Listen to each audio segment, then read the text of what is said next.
नमस्कार दोस्तों।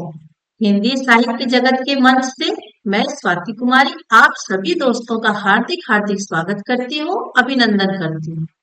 दोस्तों, हमारा टॉपिक है शब्द और पद। शब्द और पद ये सुनने में ही लगता है कि आखिर इन दोनों के बीच में क्या अंतर है। यह दोनों है क्या? शब्द तो हम जानते हैं, लेकिन पद हम लोग इससे अपरिचित हैं। लेकिन अब ऐसा नहीं होगा। आप लोग शब्द और पद बहुत जल्दी समझ जाएंगे। बहुत आसान।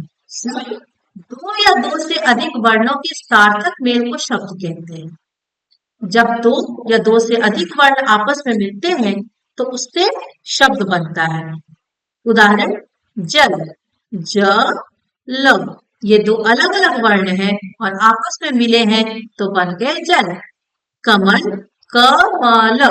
ये दो अलग अलग वर्ण हैं, ये तीन अलग अलग वर्ण हैं और आपस में मिले हैं तो हो गए कमल। जनज, यहाँ भी तीन वर्ण हैं और तीन अलग अलग वर्ण हैं और तीनों ही आपस में मिले और एक शब्द का निर्माण किया। सार्थक वर्णों का मेल हो जाएगा शब्द। पद, पद किसे कहते हैं? तो वाक्य प्रयुक्त शब्द पद कहलाते हैं। शब्द तो आप जान गए, लेकिन शब्द जब वाक्य में प्रयुक्त हो जाते हैं, वाक्य में उनका प्रयोग होता है, तब वह पद कहलाते हैं। उदाहरण, राम विद्यालय जाता है। यहाँ पर राम विद्यालय जाता है। अगर इन्हें अलग अलग लिख दिया जाए, जैसे मैं लिख दूं राम, यह शब्द है। विद्यालय, यह शब्द है।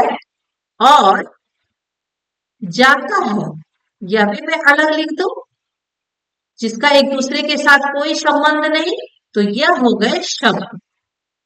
लेकिन जब इनको एक साथ लिखा जा रहा है, तब यह शब्द नहीं बल्कि पद कहलाते हैं। वाक्य में हमने इन सबको अलग अलग नहीं लिखा है, बल्कि इन सबको एक साथ लिख दिया है। राम विद्यालय जाता है।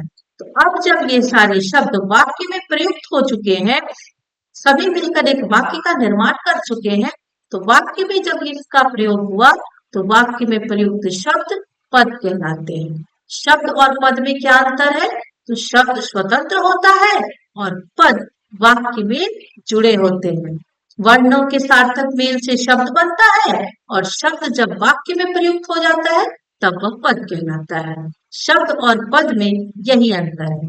मैं उम्मीद करती हूँ आपको ये समझ में आ गया होगा। अगर आप लोग सबको समझ में आया तो वीडियो को लाइक करें, फीडबैक में कमेंट करें और चैनल को सब्सक्राइब करें। Thank you.